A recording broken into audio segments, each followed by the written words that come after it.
पिछले वीडियो में राज्य के प्रकृति के सिद्धांत का ये डायग्राम देख रहे थे, जिसमें था सावयवी या आगिक सिद्धांत, यांत्रिक या आणविक सिद्धांत, मार्क्सवादी सिद्धांत। तो सावयवी या आगिक सिद्धांत के जो समर्थक हैं ये हैं सभी आदर्शवादी, लेकिन जो सबसे बड़े अगर समर्थक की बात करेंगे तो इसमें आ जाएंगे स्पेंसर महोदय। जबकि यांत्रिक या आणविक सिद्धांत में सभी उदारवादी आ जाएंगे और स्पेंसर जैसे व्यक्तिवादी भी आ जाएंगे।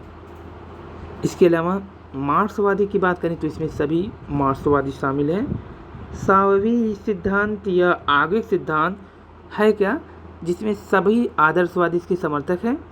इस सिद्धांत के अनुसार राज्य प्राणी या सावयव की तरह है।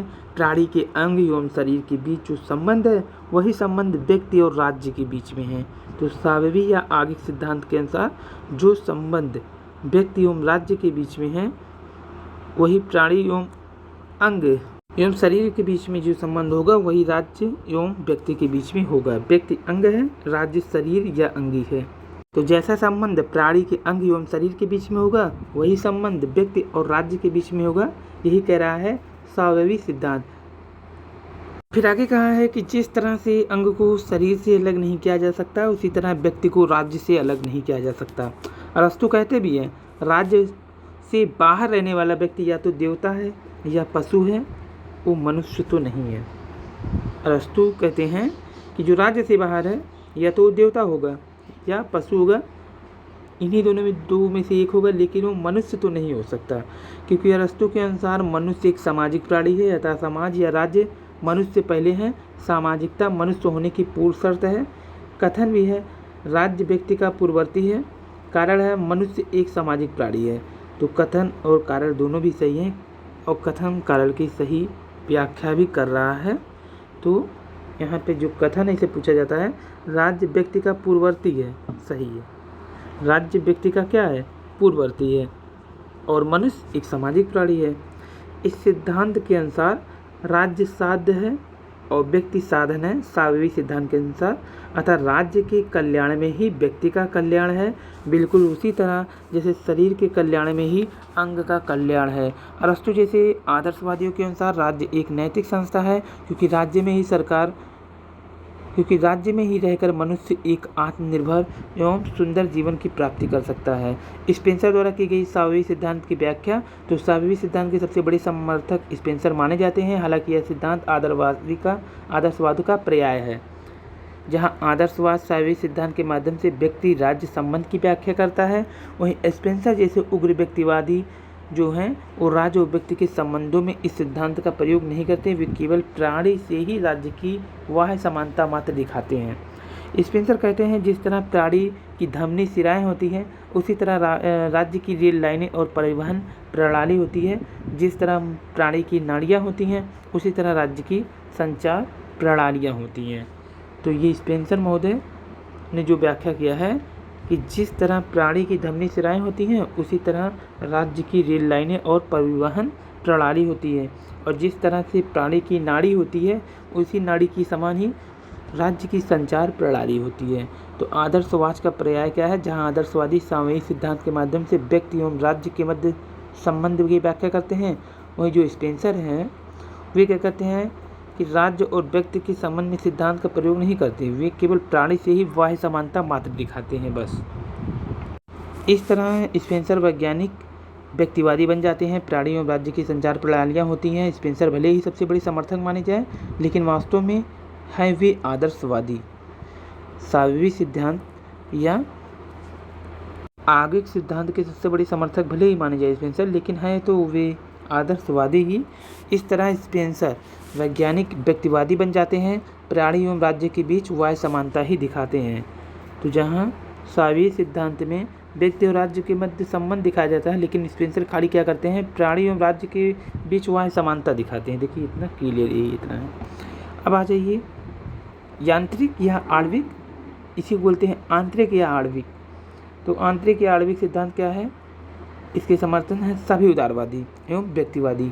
इस सिद्धांत के अनुसार राज्य पंजे की तरह है, अतः राज्य साधन है। राज्य पंजे की तरह है तो साधन हो गया। व्यक्ति ने अपनी सुरक्षा के लिए राज्य रूपी यंत्र बनाया है। व्यक्ति ने क्या किया है, अपनी सुरक्षा के लिए राज्य रूपी यंत्र बनाया है। सिद्धांत है जब राज्य व्यक्ति संबंध को देखता है तो राज्य को यौगिक एवं व्यक्ति को अणु मानता है। यह सिद्धांत राज्य को यौगिक मानता है और व्यक्ति को अणु मानता है। जैसे अणु मिलकर के यौगिक बनाते हैं, उसी तरह व्यक्तियों ने मिलकर राज्य और समाज बनाया है। अतः राज्य कृत्रिम है।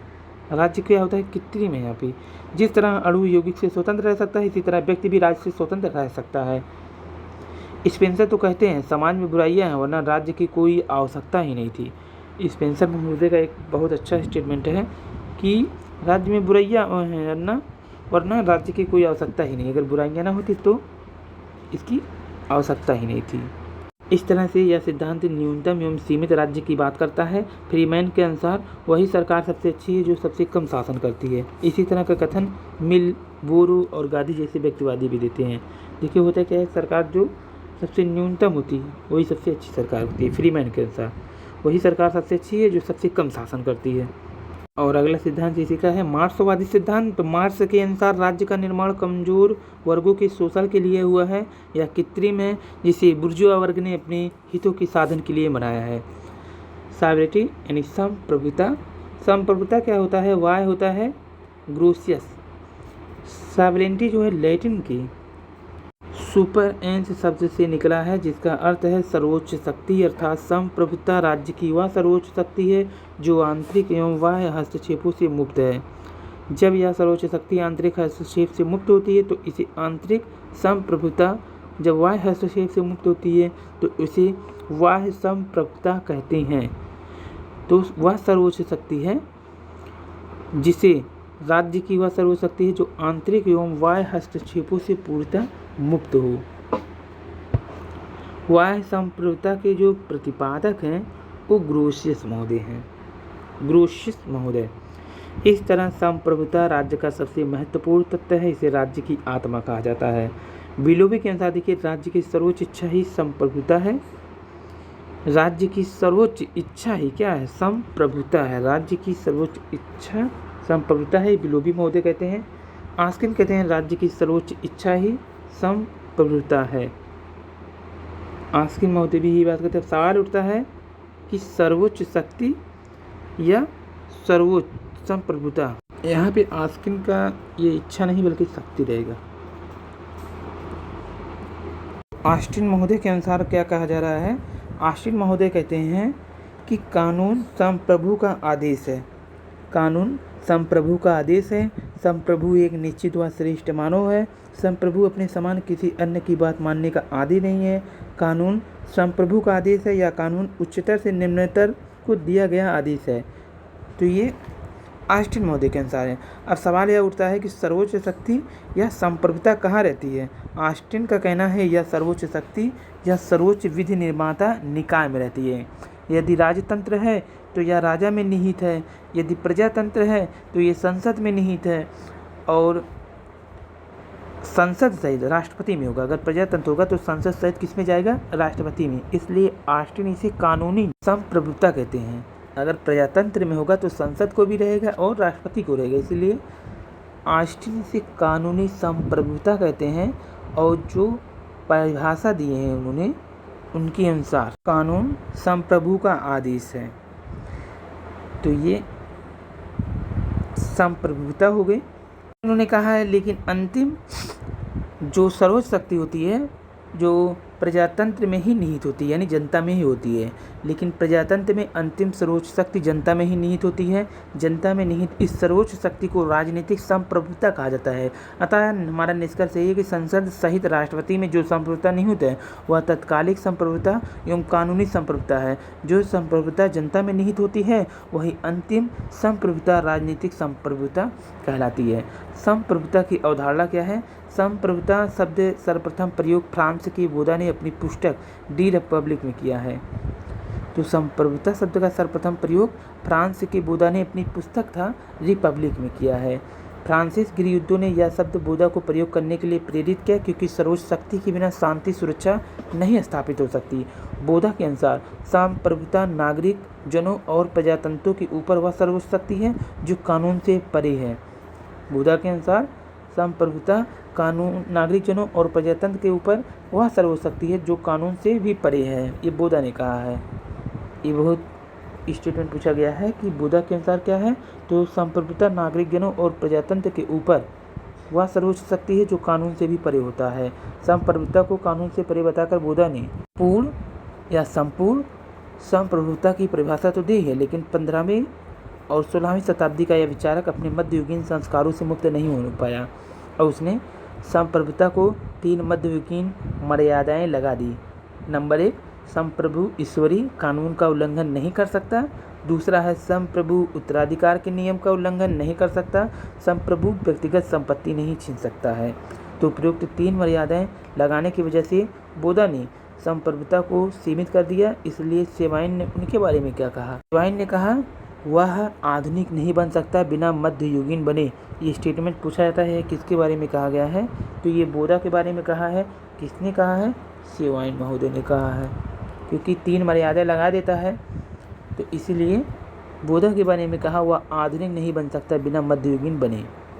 आगे चल के हॉब्स ने संप्रभुता से सारी मर्यादाओं को हटाते हुए कहा संप्रभु का आदेश ही कानून है। हॉब्स ने कहा कि संप्रभु का आदेश ही क्या है? कानून है। कानूनी संप्रभुता का प्रतिपादन किया। इसी क्रम में बेंथम ऑस्टिन आए। ऑस्टिन के लेखों में संप्रभुता की अवधारणा का चरम विकास हुआ। ऑस्टिन के ही लेखों से संप्रभुता का क्या हुआ? चरम विकास हुआ।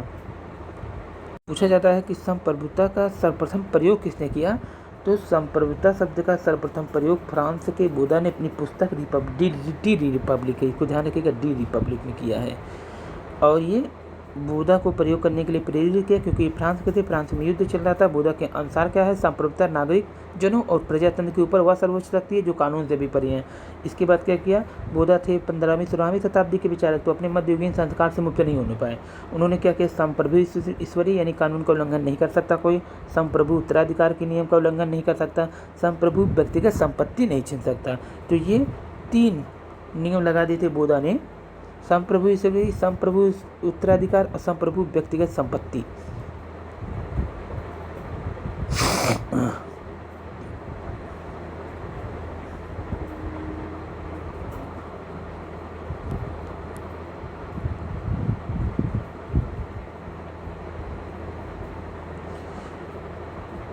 फिर देखिए आगे चल के क्या हुआ कि संप्रभु का आदेश ही कानून है, ये कह दिया कौन?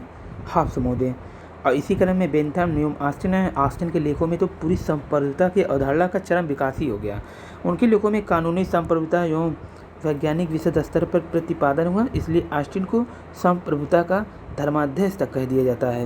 यही कारण है कि पूछा जाता है कि किसे संप्रभुता का धर्माध्यक्ष कहा जाता है, तो ऑस्टिन को कहा जाता है। इतना लेख लिख डाले। संप्रभुता के सिद्धांत देखिए, एकलवादी या अद्वैतवादी सिद्धांत, बहुलवादी सिद्धांत। दूसरा तो संप्रभुता अविभाज्य है, यह केवल राज्य में ही हो सकती है, अन्य किसी संगठन में नहीं, ये एकलवादी है। फिर बहुलवादी सिद्धांत है, राज्य की तरह अनेक सामाजिक आर्थिक संगठन हैं, संप्रभुता इन संगठनों में विभाजित होती है। तो संप्रभुता अविभाज्य है, केवल राज्य में ही हो सकती है, अन्य किसी संगठन में नहीं।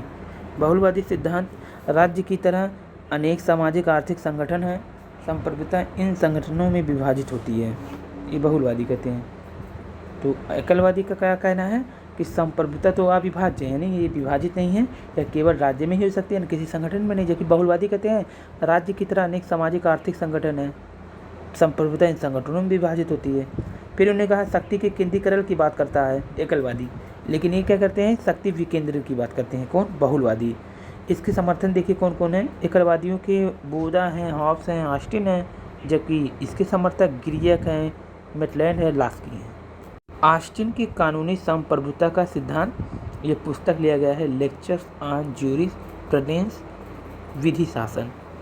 ज्यूरिस्प्रूडेंस वकीलों की बाइबल भी कही जाती है, इसी को वकील की बाइबल कही जाती। पूछा है किस पुस्तक को वकीलों की बाइबल कही जाती है, तो ज्यूरिस्प्रूडेंस को कहा जाता है, जो कि ऑस्टिन महोदय ने लिया है, लेक्चर्स ऑन ज्यूरिस्प्रूडेंस या विधि शासन। ऑस्टिन के कानूनी संप्रभुता सिद्धांत को एकलवादी या अद्वैतवादी सिद्धांत भी कहा जाता है। कभी कभी इसे विश्लेषणात्मक सिद्धांत भी कह दिया जाता है। कानूनी संप्रभुता को परिभाषित करते हुए ऑस्टिन लिखते हैं, वह निश्चित श्रेष्ठ व्यक्ति जो अपने समान दूसरे व्यक्ति की आज्ञा का पालन न करे वरन उसकी आज्ञा का पालन लोग स्वभावतः करते हैं, संप्रभु कहलाता है। ये ऑस्टिन महोदय की परिभाषा है कि वह निश्चित श्रेष्ठ व्यक्ति जो अपने समान दूसरे व्यक्ति की आज्ञा का पालन न करे वरन उसकी आज्ञा का पालन लोग स्वभावतः करते हों, वही संप्रभु है। तो ये ऑस्टिन महोदय का स्टेटमेंट। ऐसा संप्रभु जिस समाज में रहता है वहाँ स्वतंत्र राजनीतिक समाज कहलाता है। निश्चित श्रेष्ठ व्यक्ति ही संप्रभु है। उपरोक्त परिभाषा से स्पष्ट है कि निश्चित श्रेष्ठ व्यक्ति को ऑस्टिन ने संप्रभु कहा है। जो निश्चित श्रेष्ठ व्यक्ति है उसी को ऑस्टिन ने क्या कह दिया है? संप्रभु कह दिया है, संप्रभु। यह निश्चित श्रेष्ठ व्यक्ति या कानूनी संप्रभु सर्वोच्च विधि निर्माता निकाय में निवास करती है। यदि राजतंत्र है तो राजा निश्चित श्रेष्ठ व्यक्ति कहलाएगा। यदि प्रजातंत्र है तो संसद सहित राष्ट्रपति को निश्चित श्रेष्ठ व्यक्ति कहा जाएगा। ऑस्टिन के अनुसार संप्रभु का आदेश ही कानून है। ये इनकी स्टेटमेंट है, सबसे प्रसिद्ध स्टेटमेंट। कानून यानी संप्रभु का आदेश ही कानून है। उसी समाज को स्वतंत्र राजनीतिक समाज कहा जाएगा। जिस समाज में यह निश्चित श्रेष्ठ व्यक्ति रहता है। 15 अगस्त 1947 से पहले यह निश्चित श्रेष्ठ व्यक्ति भारत में न रहकर ब्रिटेन में रहता था, इसलिए भारत का स्वतंत्रता राजनीतिक समाज नहीं कहा जाता था। 15 अगस्त 1947 को जब यह निश्चित श्रेष्ठ व्यक्ति भारत आया तब जाके भारत स्वतंत्र राजनीतिक समाज कहलाया। तो भारत के पास उस समय सब था, लेकिन जो श्रेष्ठ व्यक्ति था वो नहीं था। स्वतंत्रता के बाद ही मिला। कानूनी संप्रभुता की विशेषताएं: निरंकुश व सर्वशक्तिमान, अर्थात संप्रभु पर कोई मर्यादा या अंकुश नहीं हो सकता। वह बाह्य एवं आंतरिक हस्तक्षेप से मुक्त है। निरंकुश एवं सर्वशक्तिमान जो होता है अर्थात संप्रभु पर कोई मर्यादा या अंकुश नहीं हो सकता। वह बाह्य आंतरिक हस्तक्षेप से पूर्णतः मुक्त है। सार्वभौमिक देश के भीतर रहने वाली सभी लोगों को उसकी आज्ञा का पालन करना पड़ेगा। अविभाज्य, किल्हन का कहना है कि जैसे आधे वर्ग स्वयं आधे त्रिभुज की कल्पना नहीं कर सकती हैं, वैसे आधे संप्रभुता कल्पना नहीं कर सकते। जैसे आधे वर्ग या आधे त्रिभुज की कल्पना नहीं कर सकते। आधा वर्ग मतलब इनका मतलब ये है कि ये आधा वर्ग या इनका कहना है कि आधा जो त्रिभुज है उसकी कल्पना हम नहीं कर सकते। तो ये आधा वर्ग है या आधा त्रिभुज की कल्पना जैसे नहीं कर सकते हैं, उसी तरह से आधा जो संप्रभुता है उसकी कल्पना नहीं कर सकते। अर्थात एक राज्य में एक ही संप्रभु रह सकता है। एक राज्य में एक ही संप्रभु क्या कर सकता है? रह सकता है। आधे है संप्रभुता किसी को दी नहीं जा सकती है। ये किसी को दी नहीं जा सकती है। रूसो कहते भी हैं कि संप्रभुता का स्थानांतरण नहीं हो सकता। ये अधेय है, मतलब किसी को दी नहीं जा सकती। अविभाज्य है, इसे विभाजित नहीं किया जा सकता। इसके अलावा ये सार्वभौमिक है, यानी देश के भीतर रहने वाले सभी लोगों को उसकी आज्ञा का पालन करना पड़ेगा। और ये निरंकुश शक्तिमान है, यानी इसको बाह्य या आंतरिक हस्तक्षेप से पूरी तरह मुक्त रखा गया है। किसको? संप्रभुता को। मौलिक और अस्थायी, सरकारें आती जाती हैं लेकिन संप्रभुता क्या है? अस्थायी रहती है। आलोचना: ऑस्टिन के संप्रभुता सिद्धांत के सबसे बड़े आलोचक हेनरी मैन थे। हेनरी मैन ने इनका जमकर आलोचना किया। किसकी? ऑस्टिन महोदय की। हेनरी मैन का कहना है, इतिहास में महाराजा रणजीत सिंह जैसे प्रतापी राजा हुए, लेकिन वे भी समाज की प्रजा प्रथा की परंपराओं का उल्लंघन नहीं कर सके। अर्थात संप्रभु निरंकुश तो नहीं हो सकता। हेनरी मैन ने कहा कि समाज में रणजीत सिंह जैसे प्रतापी राजा हुए, लेकिन वे समाज की प्रजा की प्रथा परंपरा का उल्लंघन नहीं कर सके। अर्थात संप्रभु निरंकुश नहीं है। वहीं चिपमैन ग्रे का कहना है कि संसार के वास्तविक शासकों को ढूंढा नहीं जा सकता। अर्थात ऑस्टिन जिस श्रेष्ठ व्यक्ति की बात कर रहे हैं वह वास्तविक नहीं हो सकता। बहुलवादी आलोचना देखिए, ऑस्टिन की कानूनी संप्रभुता सिद्धांत की व्यापक स्तर पर आलोचना बहुलवादियों ने ही की है। उन्होंने कई आधार पर आलोचना की। नंबर 1, अविभाज्यता का आधार। अविभाज्यता के अनुसार बहुलवादियों का कहना है कि राज्य की तरह अन्य सामाजिक, आर्थिक, धार्मिक संगठन भी होते हैं। संप्रभुता संगठनों में विभाजित होनी चाहिए, अर्थात संप्रभुता अविभाज्य एवं अदेय नहीं हो सकती। संप्रभुता अविभाजित या अदेय नहीं हो सकती। कानूनी आधार पर आलोचना क्या हुआ इनका? क्रैब व दुग्बी जैसे बहुलवादियों का कहना है कि कानून संप्रभु का आदेश नहीं हो सकता। कानून को राज्य नहीं बनाता, वरन कानून ही राज्य को बनाते हैं। कानून राज्य से पहले है। इन बहुलवादियों में क्रैब का कहना है कि कानून का स्रोत न्यायबोध या औचित्य की भावना है। तो क्रैब और दुग्बी जैसे बहुलवादी का कहना है कानून संप्रभु का आदेश नहीं हो सकता। जैसा कि ऑस्टिन ने ही कहा, कानून क्या है? संप्रभु का आदेश है। लेकिन यहाँ पे दुग्बी और क्रैब भड़क गए। उन्होंने कहा नहीं, कानून संप्रभु का आदेश नहीं हो सकता। कानून को राज्य नहीं बनाता, वरन कानून ही राज्य को बनाते हैं, न कि कानून राज्य को बनाता है। तो न कि राज्य कानून को बनाता है। तो यहाँ पे कहा कानून को राज्य नहीं बनाते, बल्कि कानून किसको बनाता है? राज्य को। यहाँ देखिए स्पष्ट रूप से कह दिया है, कानून ही राज्य को बनाते हैं। कौन? क्रैब और दुग्बी। क्रैब का कहना है कि कानून का स्रोत न्यायबोध या औचित्य की भावना है, अर्थात अनुचित को समाप्त करने और उचित को बनाए रखने के लिए कानून की जरूरत पड़ती है। वहीं दुग्बी का कहना है कि कानून का स्रोत सामाजिक सुदृढ़ता या श्रम विभाजन है। दुग्बी महोदय कह रहे हैं कानून का स्रोत सामाजिक सुदृढ़ता या श्रम विभाजन है। दुग्बी महोदय, ये अच्छा स्टेटमेंट इनका है जो कि काफ़ी पूछा गया है। कानून का स्रोत सामाजिक सुदृढ़ता या श्रम विभाजन में है। अंतर्राष्ट्रीयवाद के आधार पर देखिए, संप्रभुता की आलोचना क्रैब, लास्की जैसे बहुवादियों का कहना है कि जब युद्ध की स्थिति थी तब शांति एवं सुरक्षा स्थापित करने के लिए संप्रभुता की आवश्यकता थी। आज अंतर्राष्ट्रीयवाद एवं विश्व शांति का जमाना है। संप्रभुता का सिद्धांत इस मार्ग में बड़ी बाधा बन रहा है, क्योंकि यह उग्र राष्ट्रवाद की ओर ले जा रहा है। अतः आज संप्रभुता के सिद्धांत की कोई आवश्यकता नहीं रह गया है। और क्रैब का कहना है कि संप्रभुता संकटकालीन है। पुनः क्रैब जोर देकर कहते हैं संप्रभुता के सिद्धांत को राजनीतिक से निकाल देना चाहिए। तो संप्रभुता क्या है?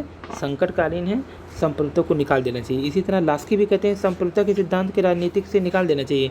यह राजनीतिक शास्त्र के लिए क्या है? अच्छी बात नहीं है, क्योंकि दो राष्ट्रों में टकराव हो जाता है। दोनों अपने अपने राष्ट्र की जब ज़्यादा वो करने लगेंगे, यही टकराव हो जाती है, जिसे संप्रभुता संकट बोलते हैं। लास्की आगे भी कहते हैं वास्तव में कानूनी संप्रभुता का सिद्धांत राजनीतिक से निकाल देना चाहिए, क्योंकि गैर जिम्मेदाराना राज्य का सिद्धांत मानव के हितों से मेल नहीं खाता। यह अंतर्राष्ट्रीयवाद के मार्ग में क्या है? बाधक है अंतर्राष्ट्रीयवाद के। ऑस्टिन के संप्रभुता सिद्धांत का निष्कर्ष, वास्तव में कानूनी संप्रभुता का सिद्धांत देने के पीछे ऑस्टिन का उद्देश्य किसी निर्गुण सत्ता की स्थापना करना नहीं था। उन्होंने यह सिद्धांत बेंथम के नेतृत्व में हो रहे कानूनी सुधार को सहयोग देने के लिए दिया था। तो ये क्यों दिया था? बेंथम के नेतृत्व में जो कानूनी सुधार हो रहे थे उसमें सहयोग देने के लिए दिया था। ब्रिटेन में प्रथा तथा परंपरा पर ही आधारित कानून लागू था। बेंथम कॉमन लॉ के स्थान पर मानव के द्वारा स्थापित विधि की एक संहिता तैयार करना चाहते थे। रूढ़िवादी इसका विरोध कर रहे थे। इन्हीं रूढ़िवादियों को चुप कराने के लिए ऑस्टिन ने कानून संप्रभु का आदेश है या सर्वोच्च आदेश है, अतः मानव निर्मित विधि सर्वोच्च विधि है। रूढ़िवादी किसी तरह से क्या कर रहे थे? इसको मान रहे थे बेंथम के जो कॉमन लॉ के स्थान पर मानव के द्वारा स्थापित विधि की संहिता को। तो ऑस्टिन ने इन्हें चुप कराने के लिए रूढ़िवादियों को कह दिया कानून ही संप्रभु का आदेश है। अब आइए बहुलवादी, भी तो एकलवादी चल रहे थे उधर। अब बहुलवादी प्रतिपादक कौन है? ग्रीक हैं, मैटलैंड है, प्रेरणा स्रोत, ये मध्ययुगीन श्रेणी व्यवस्था है, व्यक्ति बनाम राज्य व्यक्तिवाद है, समूह बनाम राज्य ये बहुलवाद है। जब समूह बनाम राज्य हो जाएगा तो ये बहुलवाद आ जाएगा। मान्यता क्या है? बहुलवाद 20वीं शताब्दी की विचारधारा है। इसे आधुनिक व्यक्तिवाद भी कहा जाता है। बहुलवाद को आधुनिक व्यक्तिवाद भी कहा जाता है। व्यक्तिवाद व्यक्ति बनाम राज्य की बात करता है, तो बहुल बनामवाद जो किसकी बात कर रहा है? समूह बनाम राज्य की, समूह बनाम राज्य की। बहुलवाद का मानना है कि व्यक्ति पूरा जीवन समूहों में बिताता है, इसलिए व्यक्ति तभी स्वतंत्र रह सकता है जब समूह स्वतंत्र रहे। तो व्यक्ति पूरा जीवन किस में बिताता है? समूह में। तो जब समूह स्वतंत्र रहेगा तब व्यक्ति भी स्वतंत्र रहेगा। मध्य युग में विभिन्न व्यवसायों की छोटी छोटी श्रेणियाँ हुआ करती थी। इन श्रेणियों पर राज्य नियंत्रण नहीं करता था, इसका नियंत्रण नहीं था, ये स्वायत्त होती थी यानी स्वतंत्र होती थी। बहुलवाद इसी श्रेणी व्यवस्था से प्रेरणा लेते हैं। बहुलवाद एकलवादी या आदर्शवादी राज्य के विरुद्ध एक प्रजातांत्रिक प्रतिक्रिया है। तो बहुलवाद एकलवादी या आदर्शवादी राज्य के विरुद्ध एक प्रजातांत्रिक प्रतिक्रिया है, क्योंकि एकलवाद एवं आदर्शवाद राज्य की सत्ता को सातवें आसमान पर पहुंचा देते हैं, जिससे व्यक्ति एवं समूह की स्वतंत्रता नष्ट हो जाती है। यही कारण है कि बहुलवाद संप्रभुता की अविभाज्यता पर प्रहार करती है। बहुलवाद किस पर प्रहार करती है? संप्रभुता के अविभाज्यता पर प्रहार करती है। बहुलवाद के अनुसार संप्रभुता अविभाज्य नहीं है, यह केवल राज्यों में ही निहित नहीं है। जैसा राज्य एक राजनीतिक संगठन है, उसी तरह समाज में अन्य सामाजिक, आर्थिक एवं धार्मिक संगठन है। तो संप्रभुता को विभाज्य मानते हैं कौन? बहुलवादी, जबकि नहीं मानते हैं कौन? एकलवादी। अतः संप्रभुता इन संगठन में विभाजित होनी चाहिए। लास्की कहते हैं समाज का स्वरूप संघात्मक है, अतः सत्ता समूह में विभाजित होनी चाहिए। सत्ता का एकमात्र अधिकारी राज्य नहीं हो सकता, ये लास्की महोदय कहते हैं, बहुलवादी समर्थक। उसके बाद राज्य अन्य समूहों के समान स्तर का है और किसी भी मामले में अन्य संघों से श्रेष्ठ नहीं है। राज्य अन्य समूहों के समान स्तर का है, वह किसी मामले में अन्य संघ से श्रेष्ठ नहीं है, भी कहा। मैकाबर भी कहते हैं राज्य नागरिकों की निष्ठा का पात्र इसलिए नहीं है क्योंकि उसके पास दंड देने की शक्ति है, वह निष्ठा का पात्र इसलिए है कि वह लोगों की सेवा करता है। मैकाबर का बहुत बड़ा स्टेटमेंट है, ये पूछा गया है कि राज्य नागरिक की निष्ठा का पात्र नहीं है, इसलिए नहीं है कि वह उसके दंड देने का शक्ति है। दंड देने से सिर्फ निष्ठा नहीं होती है, बल्कि इसलिए निष्ठा क्योंकि वह लोगों की सेवा करता है। वहीं इस तरह मैकाबर सेवा धर्मी राज्य की क्या कर देते हैं? वकालत कर देते हैं, सेवा धर्मी। इस तरह बहुलवादी जो होते हैं, बहुलवादी राज्य की सत्ता को सीमित करके इसे संगठन के बीच समन्वय करने का कार्य देता है। इस तरह से बहुलवाद राज्य की सत्ता को सीमित करके इसे संगठन के बीच समन्वय करने का कार्य देता है। और लास्की, लिंडसे, वार्कर जैसे बहुलवादी राज्य को संघों का संघ, समूहों का समूह या संवासों का संवास या समुदायों का समुदाय मानते हैं। लिंडसे राज्य को संगठन का संगठन मानते हैं। यहाँ ध्यान देने वाली बात यह है कि संगठन, समूह, संघ, संवाद सब पर्यायवाची ही है। लास्की, लिंडसे, वार्कर जैसे बहुलवादी राज्य को संघों का संघ या समूहों का समूह या जो भी हो उन मानते हैं।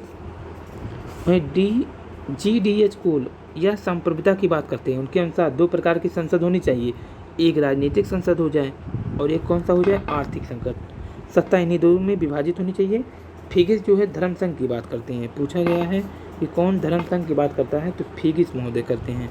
फिगिस महोदय धर्म संघ की बात करते हैं, जबकि GDH कोल जो है वो किसकी बात करते हैं? वो बात करते हैं राजनीतिक संसद और आर्थिक संसद के बारे में। बहुलवाद की आलोचना। बहुलवाद राज्य की सत्ता को सीमित करके शांति एवं सुरक्षा के समक्ष प्रश्न चिन्ह लगा देता है। गिसफोल्ट अपनी पुस्तक न्यू स्टेट में लिखते हैं कि बहुलवाद भविष्य की भविष्यवाणी है। इन्होंने कहा है गिसफोल्ट ने कि भविष्य की भविष्यवाणी है कौन? बहुलवाद। वे आगे यह भी कहती हैं कि मेरी आत्मा का निवास राज्य में ही है। गिसफोल्ट जो है कहती हैं कि बहुलवाद क्या है? भविष्य की भविष्यवाणी है। बहुलवाद भविष्य की भविष्यवाणी है।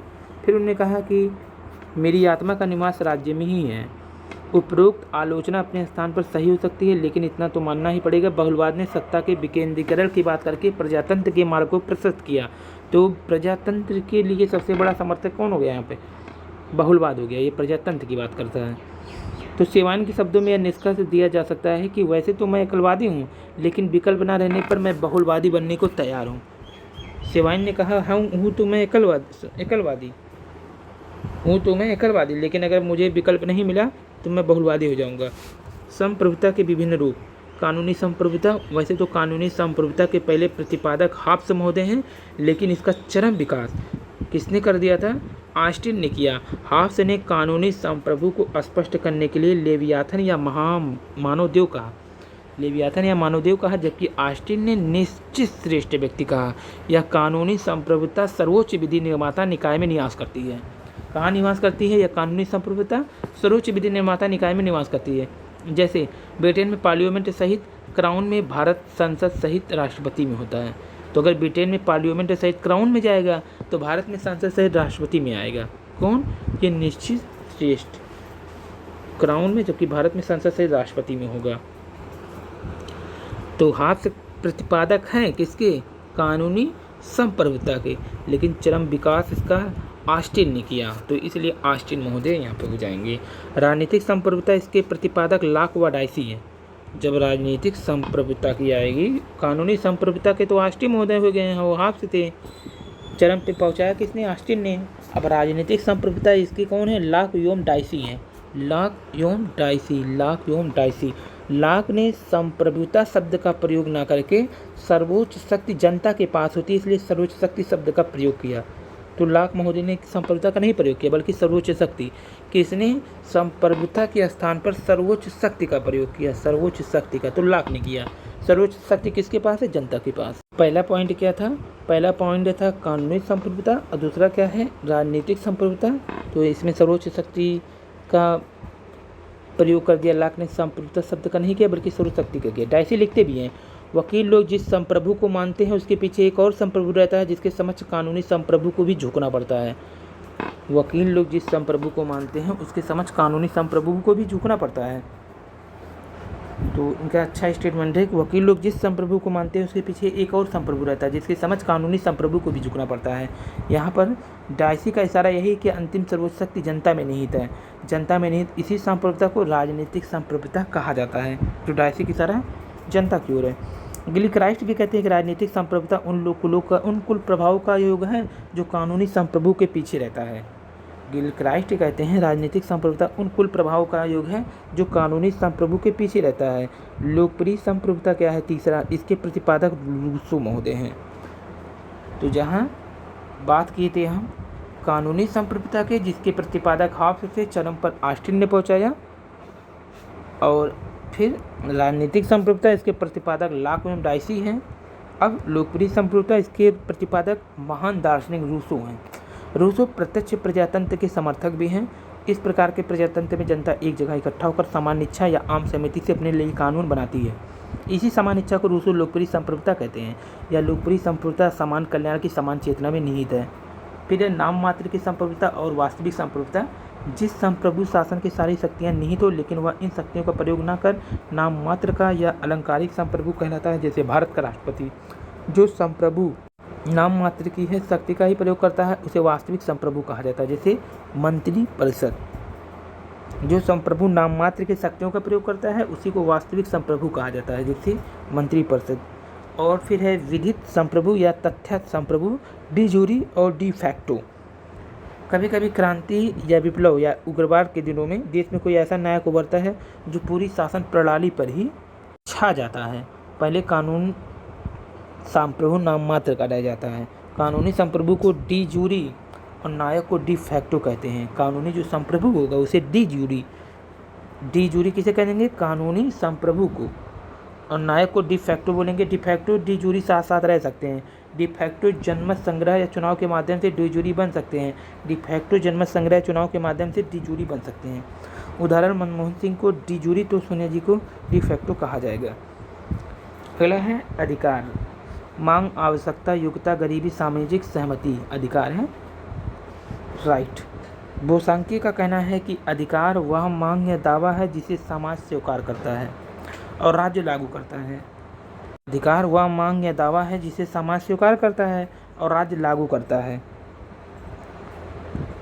तो समाज स्वीकार करेगा और राज्य क्या करेगा? लागू। हाईलैंड कहते हैं अपने बल पर नहीं वरन समाज की सहमति के बल पर एक व्यक्ति द्वारा दूसरे व्यक्ति को प्रभावित करने की शक्ति ही अधिकार है।